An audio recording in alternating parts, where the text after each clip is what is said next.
Halo guys, welcome back. Kembali lagi sini dengan saya Fandi. Kali ini kita akan membahas tentang aturan resmi pembuatan soal SKB CPNS. Kira-kira gimana bentuknya? Apakah 80 soal? Apakah satu soal? Apakah opsinya A, B, C, D? Atau A, B, C, D, E? Dan berapa lama sih durasinya?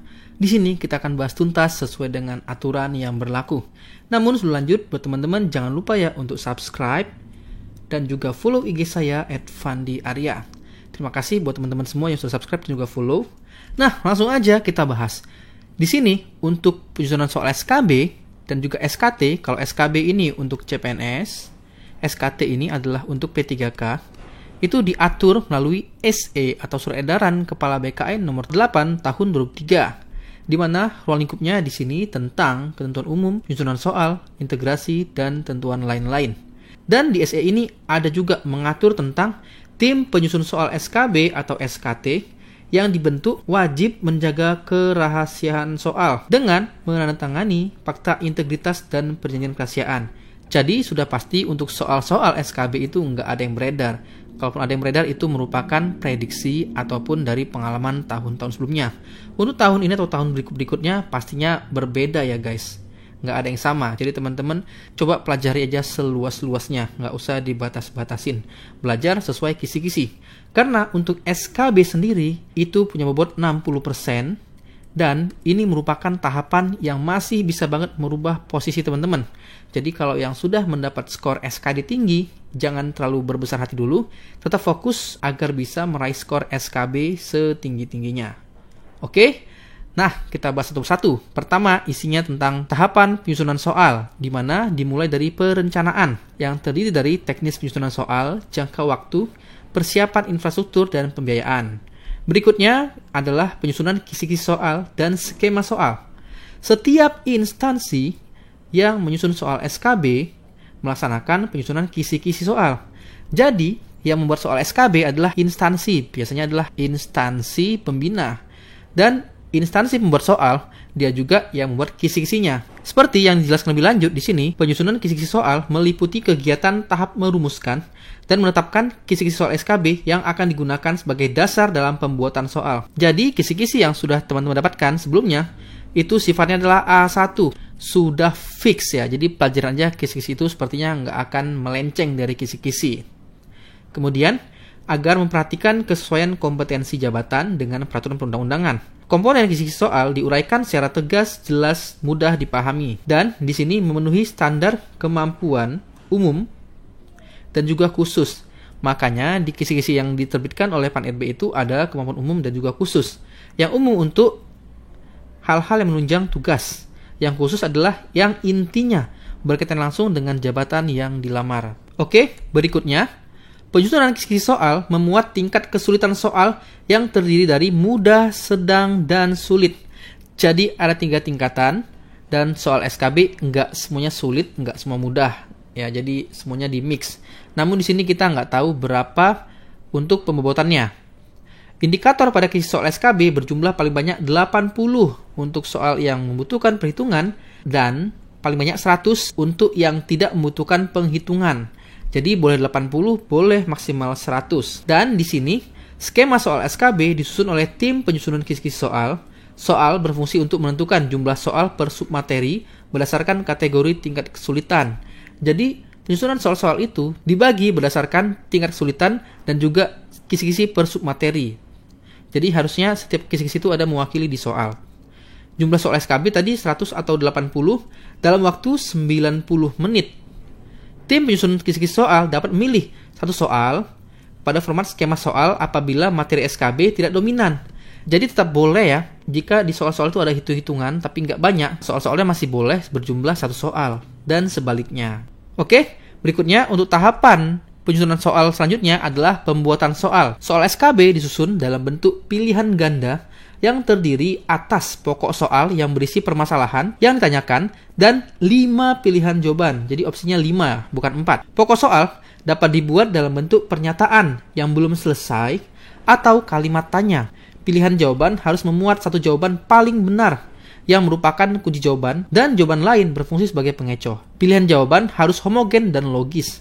Artinya jawabannya itu nggak boleh sangat jomplang gitu ya. Soal-soal juga nggak boleh mengandung unsur suku, agama, ras, antar golongan atau saraf, pornografi, atau unsur kampanye politik praktis. Pokok soal harus dirumuskan secara rinci dan jelas. Pokok soal dan pilihan jawaban harus merupakan pernyataan yang diperlukan saja. Dan pokok soal yang mengandung kata negasi dicetak miring, seperti bukan, kecuali, dan sebagainya. Nah, jadi di sini kita bisa lihat ya, bentuk soal SKB itu HOTS atau LOTS, sepertinya kedua-duanya bisa masuk. Karena di sini ada kata-kata pilihan jawaban harus memuat jawaban yang paling benar. Berarti ada jawaban yang benar, ada yang kurang benar, ada yang tidak benar. Kalau kita lihat di sini adalah soal-soalnya sepertinya HOTS atau ada yang penalaran. Bukan hanya soal-soal yang sifatnya LOTS, jawabannya itu memang sudah fix itu. Jadi butuh penalaran di sini. Nah, berikutnya masih pembuatan soal. Pokok soal tidak memberi petunjuk ke arah jawaban yang benar.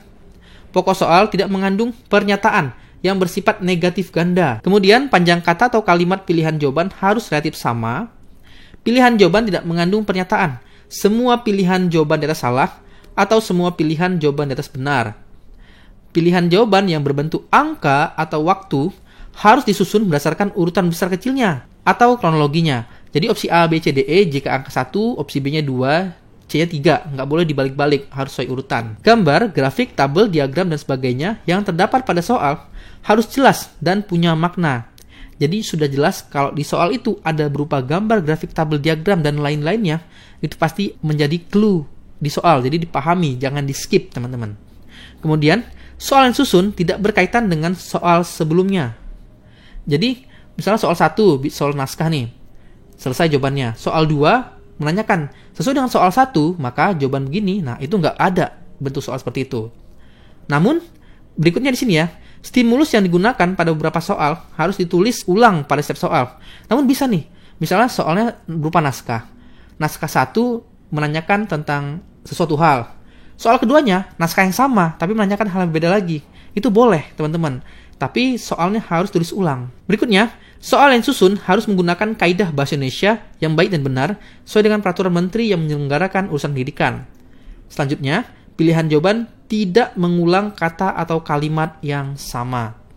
Oke, itu dia tentang pembuatan soal. Jadi sudah tergambar ya teman-teman ya terkait jumlahnya dan kata-kata di soal yang pasti nggak akan muncul. Seperti misalnya semuanya benar, semuanya salah, itu nggak akan ada. Berikutnya setelah dibuat soalnya ditelaah. Dan selanjutnya itu merupakan bagian dari tim buat soal, kita serahkan aja kepada timnya. Semoga soal-soalnya bisa teman-teman kerjakan dan mendapat hasil maksimal. Nah, berikutnya ada juga nih tentang pemilihan materi soal harus memperhatikan aspek. Ini masih aturan yang tadi. Aspek pertama adalah urgensi.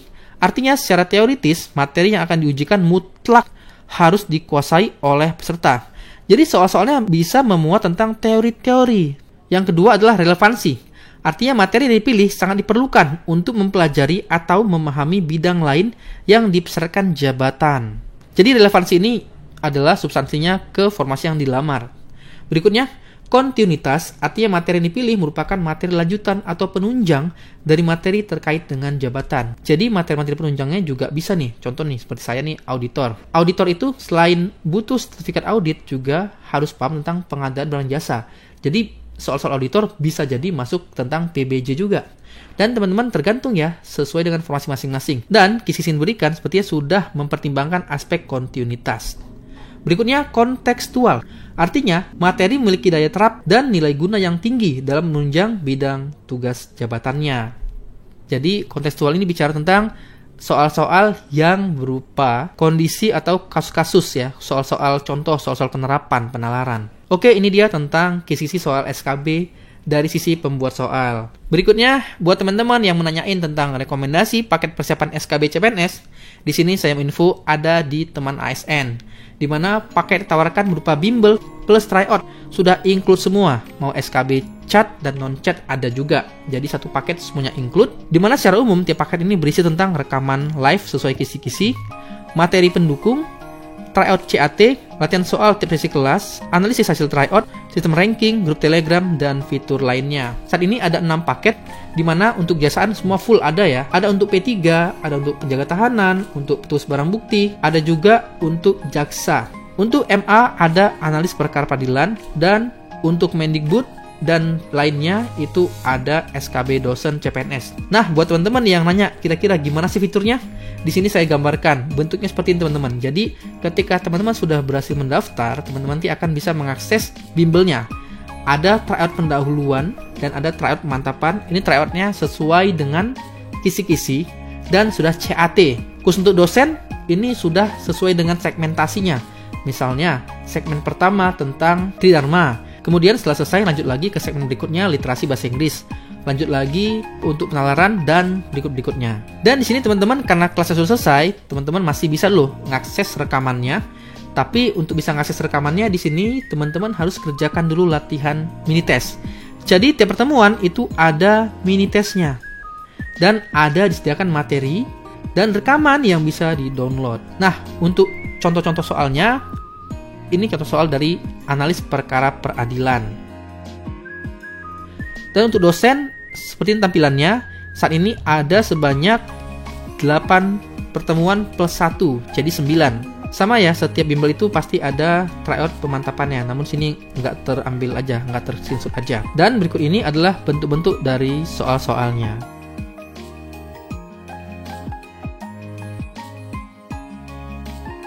Nah, berikutnya lagi adalah untuk jaksa.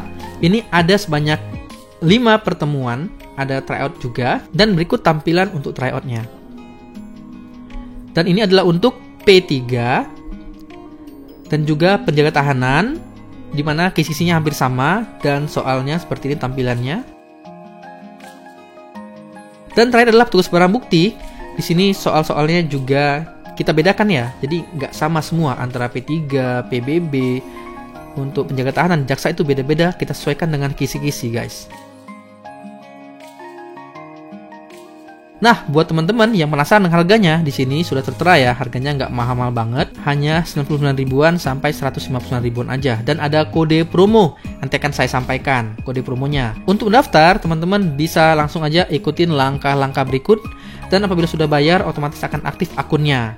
Nah, ketika sudah aktif, teman-teman nanti akan dapat email dari teman ASN dan bisa gabung ke link grup Telegramnya yang ada di email. Atau teman-teman juga bisa akses ya, selain dari website temanasn.com, juga bisa akses dari aplikasi Android Teman ASN yang bisa download di Play Store. Nah, untuk kode vouchernya, teman-teman bisa gunakan kode harga teman, nanti akan dapat potongan 10%. Oke, teman-teman, mungkin sekian dulu ya untuk TEN kali ini. Semoga bermanfaat. Dan sebagai penutup, tidak ada hidup tanpa masalah, tidak ada perjuangan tanpa rasa lelah. Kalau gitu, saya Fandi AP, saya pamit undur diri dan sampai ketemu pada tayangan selanjutnya.